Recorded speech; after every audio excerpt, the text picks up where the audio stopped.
Prologue. The girl stops running, wild-eyed, hunted, her breathing the rattle of old machines, of gears grinding without grease. Her head swivels, a bird trapped in the coils of a snake. In the near stillness, she hears the beat of her own heart. The pounding fills her ribcage. It swells inside her throat. It pulses afterbirth down the tender skin of her inner thighs. She's woozy. She sways and then steadies. It was a sound that startled her, a screech, and it wasn't human. There it is again.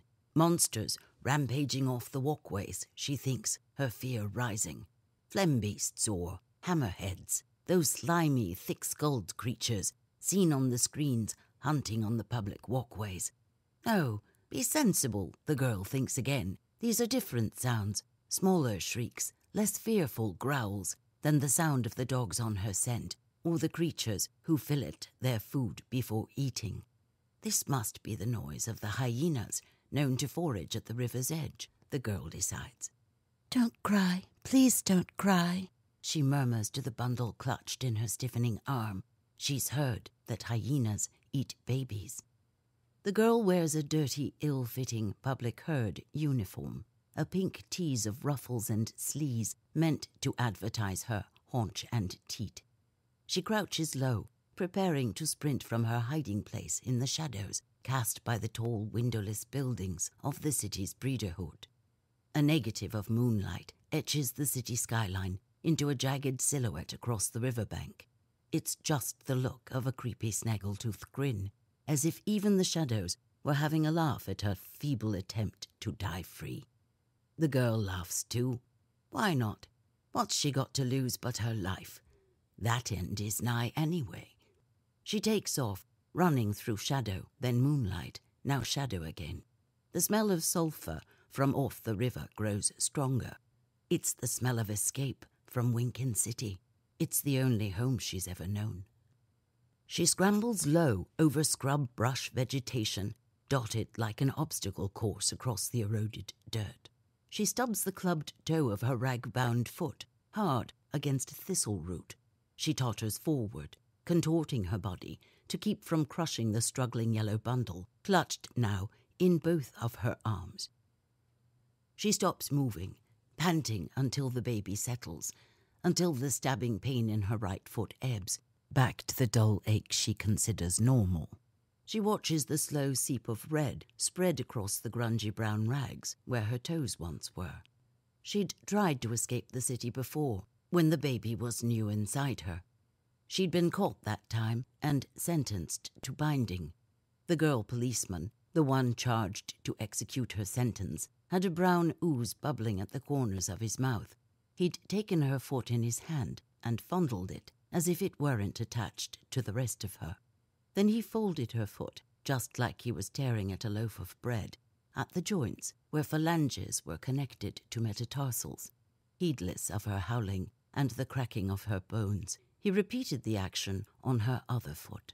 He bandaged each mangled appendage up tight to keep them folded this way, to make them dainty and petite, the man muttered, now fondling her flaming stubs. Everyone knows that binding is meant to prevent escape from Winkin City, but even now, the girl's running toward the Bridge of Tears on her government-deformed feet. She's ducking the searchlights that scour the nightmare's land, seeking someone to kill.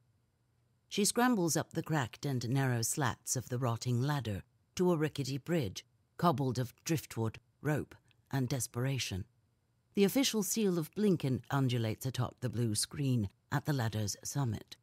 The seal is an animate coat of arms, a frolicsome bas-relief of busily rotting characters. A demon rear-mounts a human who's already bent over to fornicate his sow. It's the nightmare's chain of command, a visual haiku to her world order. The same image is branded upon the escaping girl in a tramp stamp of welts and ridges across her lower back. This screen, at the top of the ladder, is the last of the government checkpoints before she gains the bridge. Red words loop in ominous silence across the blue screen. "Warning, you are now leaving Winkin City," followed by, It's not a good idea. And finally, good luck. The girl stares at the rolling words, her eyes vacant, her thoughts already on the things she must do. She steps past the glowing blue rectangle, cautiously, fearfully, as if it might explode, and now everything is swaying. She sprints over wide wooden planks laid across gaping gaps to the whitewater below. The girl hesitates. She waits for the searchlight to pass over the center of the wavering span. Then she hurtles forward again, heedless of her numbing feet, of the new blood chafing the old between her childlike thighs.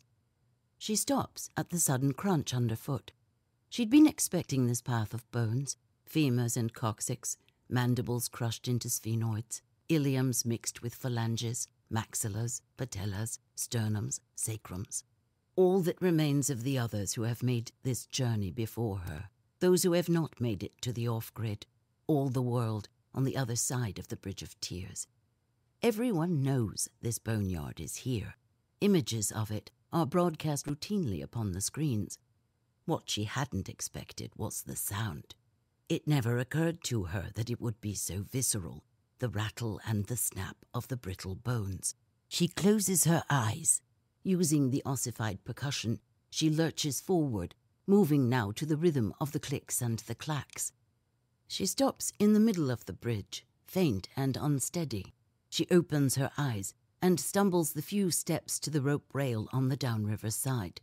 She sees the monolithic buildings of the Nightmare's Winkin City, glowing blue and breathing, looming like asthmatic giants set to hunt her. She turns away, her focus on the other end of the wobbling bridge. Inky night. That way is freedom, they say. No, not the off-grid for me, she decides again. The middle is the best place for it to end. She chuckles, liking the play on words, liking that her thoughts are still not owned by the Nightmare's government church. She's relieved to be dying here, with the wet sulphur wind on her face, and not surrounded by the screens in the confined squalor that is home, where one is always watched, and always watching. The girl leans over the frayed rope rail, drawn to the turbulent orange-brown swirl below. She breathes in the smell of rotting eggs rising off the yellow foam. She imagines the water reaching up to her with greedy hands. Then the twitching starts, heralding the end of her short life's journey. The contractions, nascent in her hemorrhaging womb, travel outward, racking her frail frame in a sweat of tremors as whole clumps of life heave from inside her. Blood gushes down her thighs, just the way the water did before the baby came. Maybe that's what life is, she muses. A burst of warm liquid to come in and another on the way out. The girl closes her eyes, ready to welcome the end. Wait, she thinks, her eyes gaping wide in panic. She's shivering now, the world rigid and then slack. There's something left to do. It's the reason for coming all this long way. The girl casts frantically about the growing shadows of her thoughts, searching for the vital memory. Then the bundle inside the crook of her cramping arm begins to squirm. Yes, the baby. She sighs with relief. That's it. I must get rid of the baby. She tugs the bundle from inside her shawl. It's swaddled, mummy-like in saffron cloth. All of its yellow points are kicking. It makes a sound like a wounded cat. She named the baby Lily, after a flower she once saw. It was just a fleeting image, on a random screen, instantly stomped under a monster's claw. But the lily was something to think about, to travel away from the horrors of every day. The young mother's vision blurs. She brushes her lips across the place she thinks Lily's soft round cheek might be. Then she raises the squalling baby overhead. The sudden glare of a searchlight traps her in its beam. Hollow-eyed, in stasis, the yellow bundle flailing. The wind whips at the girl's hair. Her brown face is wet. Then she hurls the wriggling bundle of Lily with all of her might. Lily sails out a long way before hitting the white water. Then she arcs and skitters from crest to wave, rushed along on the yellow foam so that her mother needn't watch her drown. But Lily's mother is already dead. Another lump of cloth up on the Bridge of Tears.